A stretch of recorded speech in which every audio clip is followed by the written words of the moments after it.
Hey, welcome back to my channel, Duct Tape Mechanic, and to another episode of my series Free on Facebook, a series of videos in which I find things for free and I show you how to repair them, repurpose them, or recycle them in another way. In this video, I got this Maytag washing machine that's not spinning. What's particularly interesting about this issue is that it involves a factory recalled part that's defective.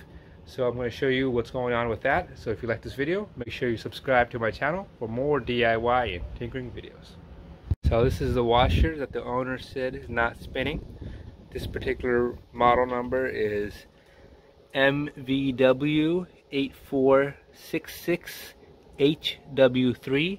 So if you have a washer that's the same model number or looks similar to this, this may help you with your issue. Now, I did say that this washer is not spinning, but the particular part that's bad on this washer that's been recalled by the manufacturer is the shifter actuator, and what can most likely that causes an issue of not spinning, but it can also lead to the washer not agitating or making a grinding noise. So if you have any of those three symptoms, it could all be that same part. It just really depends on where that part broke off. So I'm going to show you how to access that part and what you need to do to replace it.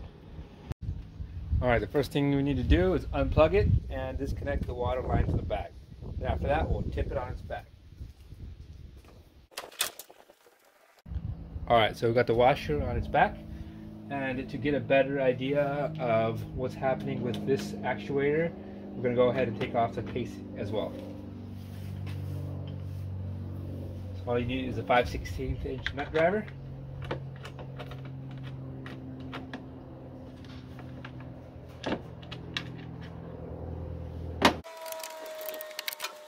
Belt housing case removed, we can see what actually happened that led to the issue of this washer not spinning. And that's that this actuator has disconnected itself from the clutch loop right here. So that's actually the issue what's wrong with this actuator. And I read through a couple of different forums and online groups that this actuator was some sort of experiment that they did with a batch or maybe a year or two of production of Maytag washers, maybe as a cost reduction mechanism, but it's really flimsily made, and what happens is that it'll eventually disconnect itself from the clutch. So depending on what the part the clutch is in, whether it's in the agitation mode or in the spin mode, that will be what your symptoms are, or if it's halfway in between when it disconnects, and then that'll lead to the grinding noise. But basically, if you have an agitator or if you have a shifter that looks like this right here, this problem will most likely occur to you. So the good thing is that they no longer make this shifter, and you cannot buy it, you cannot purchase it anywhere. I couldn't find a service bulletin from Maytag, but I did find that this particular shifter has been discontinued.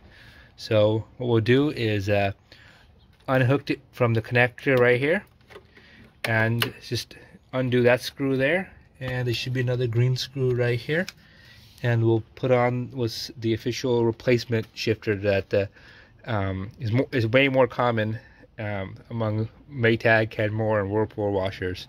So we'll do that next. When I first came across this issue right here, I thought somebody had gone in, was messing around with it, and just didn't put it back properly. But after some more research, I figured out that these are actually managed to unhook themselves from the clutch. So just FYI. So we'll go ahead and take this shifter off.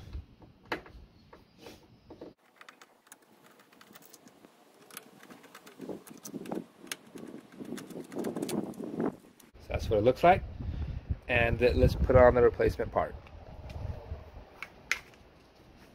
So this is the replacement part to that shifter, and it looks quite different than the defective one that's recalled, and is leading to a lot of problems, particularly unhooking itself from the clutch. But as you can see, it still has that same 6-pin connector that'll go in, that'll hook up right to the connector on the washing machine. So that's the part number for this one. This is readily available on Amazon as well. So it's, I think, $30 or so, but sure beats having to throw your washer away or having to go get a new washer. So we'll go ahead and slap this one on and see if this resolves the issue.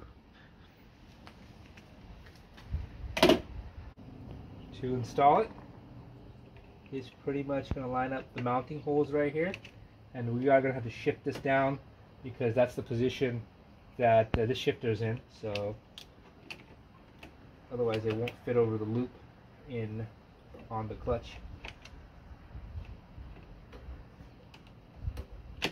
There we go.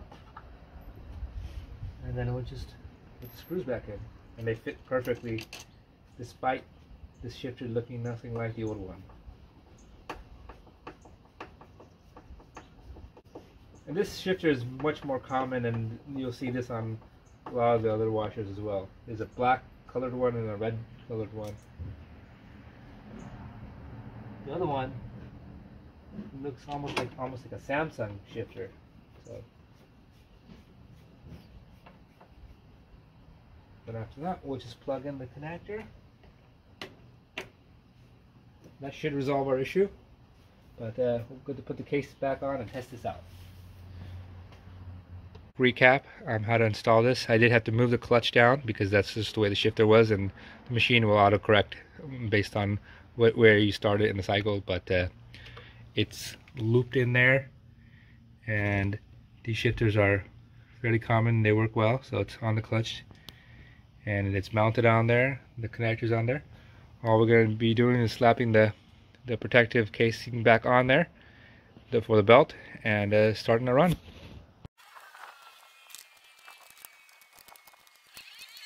I've got the machine hooked up to my test station over here, and it's currently progressed to the wash stage.